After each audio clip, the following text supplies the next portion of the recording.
तो बिहार के हमारे भाई हैं, उनसे उनके वोटों का अधिकार छीना जा रहा है। ये एसआईआर नहीं है, ये बैकडोर की एनआरसी है।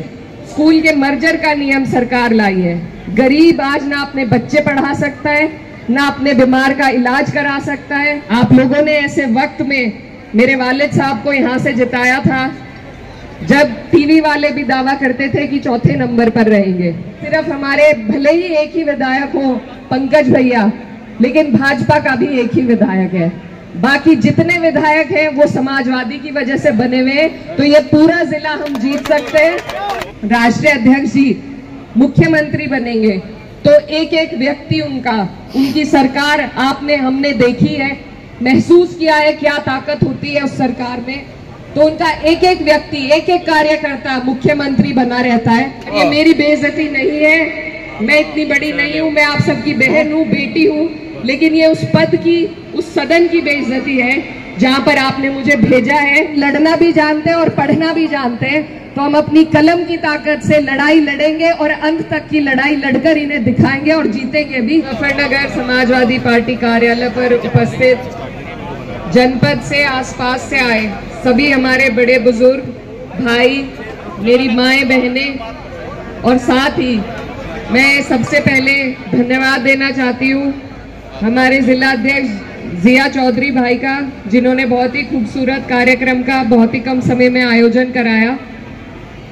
हमारे बीच में मेरे बड़े भाई और आप लोगों की विधानसभा में मजबूत आवाज पंकज मलिक जी, पूर्व सांसद कादिर राणा जी, हमारे गार्जियन, हमारे अंकल पूर्व राज्य मंत्री राजकुमार यादव जी, राकेश शर्मा जी, मुकेश चौधरी जी, प्रमोद त्यागी जी, सत्येंद्र सैनी जी, बच्ची सैनी अंकल जी, हमारे बहुत ही आदरणीय और करीबी मास्टर इस्लाम चेयरमैन साहब, हाजी लियाकत साहब, माजिद भाई, और जितने भी लोग जो मंच पर मौजूद हैं, जो समाजवादी के मजबूत स्तंभ हैं यहाँ पर, जिनका नाम मैं नहीं ले पा रही हूँ, आप सबसे माफी चाहती हूँ, लेकिन आप सबका दिल की गहराइयों से धन्यवाद करती हूँ कि आप लोग यहाँ पर मौजूद हुए और इस कार्यक्रम को सफल बनाया आप लोगों ने। आप सभी को बहुत बहुत बधाई।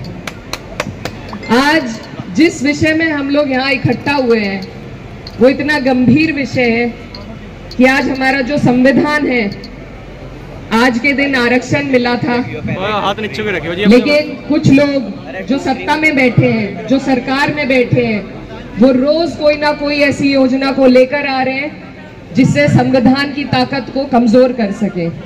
कभी सामने से प्रयास होता है, कभी पीछे से प्रयास होता है।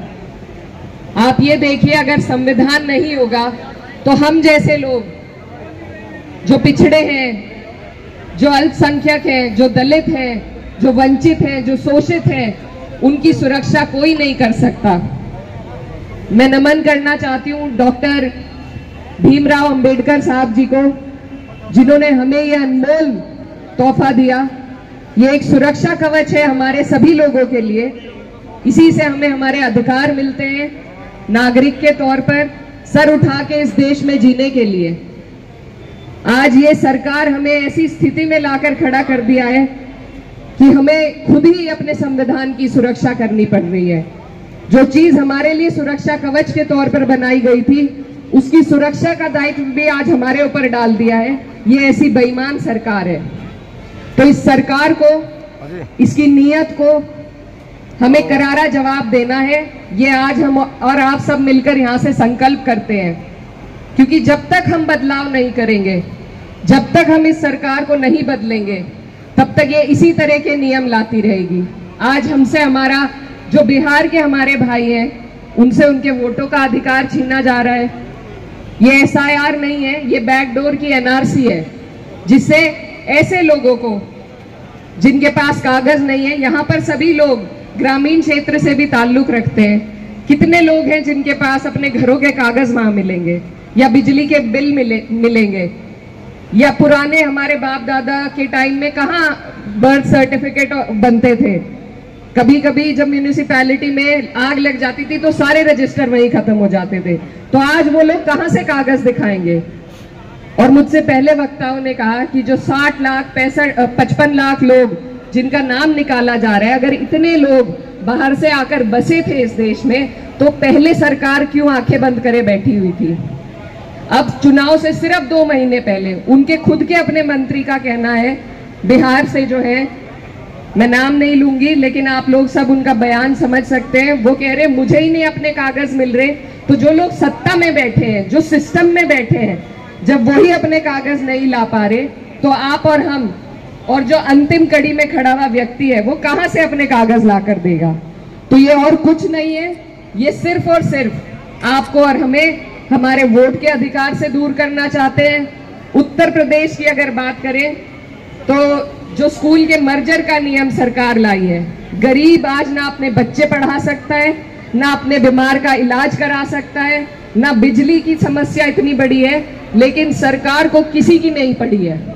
तो ये सरकार है, इसको बदलने के लिए आपको और हमें संकल्प लेना होगा। कई चुनाव होते हैं, ये मुजफ्फरनगर की धरती मेरे वालिद साहब की कर्म भूमि रही है और इसीलिए यहाँ मेरा कई बार बार आना होता है, क्योंकि आप लोगों से जो लगाव है वो बहुत पुराना है।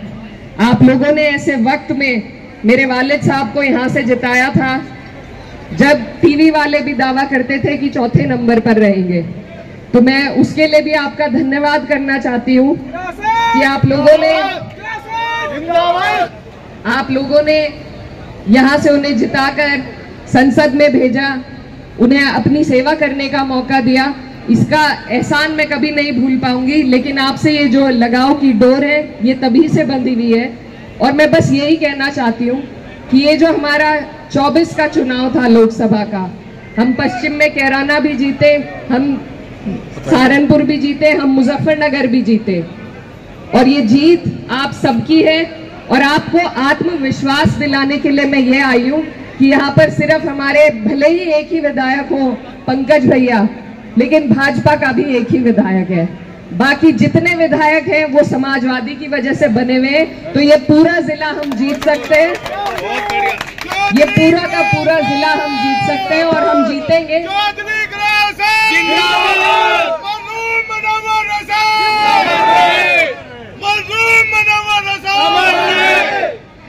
हमारा जो जिला है इसमें 6 सीटें हैं, समीकरण सब आपके सामने है। हम जो एक आध सीट अपनी चूक में हाल फिलहाल में हारे हैं, मैं सबसे ज्यादा महत्वपूर्ण उस बात को समझती हूँ और वही कहना चाहती हूँ कि आप लोग सब यहाँ जितने बैठे हैं, आप सब पार्टी की ताकत हैं, पार्टी के स्तंभ हैं। लेकिन अगर हम अपनी खींचातानी में दूसरों को मौका दे रहे हैं, दूसरों को जगह दे रहे हैं, तो ये हमारी बहुत बड़ी भूल है, गलती है। जब सरकार बनेगी, जब माननीय राष्ट्रीय अध्यक्ष जी मुख्यमंत्री बनेंगे, तो एक एक व्यक्ति उनकी सरकार आपने हमने देखी है, महसूस किया है क्या ताकत होती है उस सरकार में।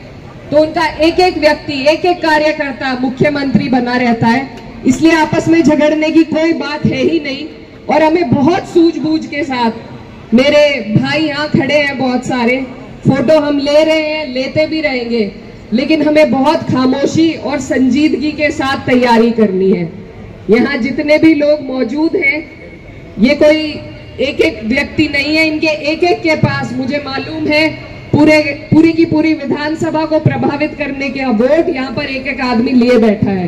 तो आप लोग अपनी ताकत को समझिए, मेहनत करिए, और मुझे पूरी उम्मीद है कि आप और हम लगकर जब एक एक सीट पर मेहनत करेंगे तो हम अपना 27 का लक्ष्य जरूर पूरा कर पाएंगे। लेकिन उसमें हमें सोच बड़ी रखनी है, दिल बड़ा रखना है कि मेरी सीट में जीत लूं, अगली कोई हार जाए, ऐसे काम नहीं चलेगा। ये 2 बार से इसी वजह से हम हार रहे हैं।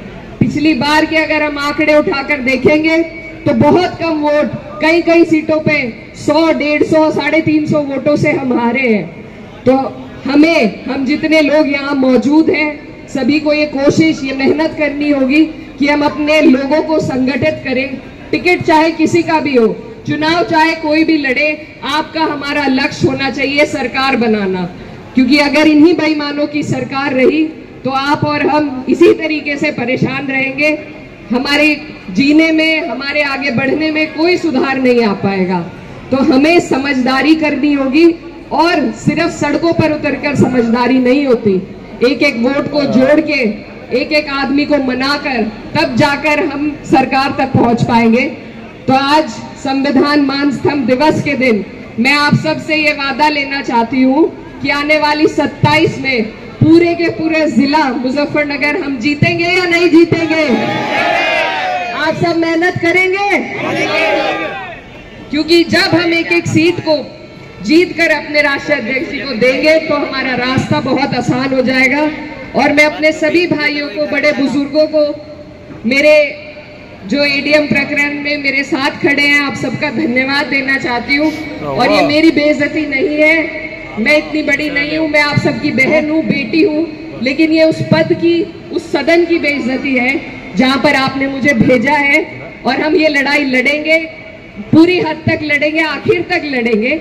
जो रास्ता नियम कानून से है उससे हम ये लड़ाई लड़ेंगे, बिल्कुल पीछे नहीं हटेंगे। आप सबने इसमें मेरा साथ दिया, मेरा हौसला बढ़ाया, मैं उसके लिए आप सभी का धन्यवाद करना चाहती हूँ। और अपने सभी लोगों की लड़ाई को संघर्ष करो, हम तुम्हारे साथ हैं, संघर्ष करो, हम तुम्हारे साथ हैं। ऐसे बहुत मामले होते रहते हैं और होते भी रहेंगे, लेकिन हम अपनी लड़ाई में, आप लोगों की लड़ाई में कभी किसी के आगे न तो झुकेंगे न डरेंगे। मैं जिनकी बेटी हूँ उनसे मुझे ये सीख नहीं मिली कि हम किसी से डरे या झुके, लेकिन हम नियम से, जैसा पंकज भैया कह रहे थे कि हम लड़ना भी जानते हैं और पढ़ना भी जानते हैं, तो हम अपनी कलम की ताकत से लड़ाई लड़ेंगे और अंत तक की लड़ाई लड़कर इन्हें दिखाएंगे और जीतेंगे भी। बस आप लोगों का साथ इसी तरीके से बना रहे और इसी तरीके से जैसे आज आप इकट्ठा हुए हैं, इस परिवार को, इस खूबसूरत गुलदस्ते को संजो कर रखे और 27 में हम अपने साथ हुई एक एक नाइंसाफी का जवाब देंगे, वोट की ताकत से देंगे और सारी सीटें जिता कर देंगे। जय समाजवाद, जय हिंद। आप सबका बहुत बहुत धन्यवाद।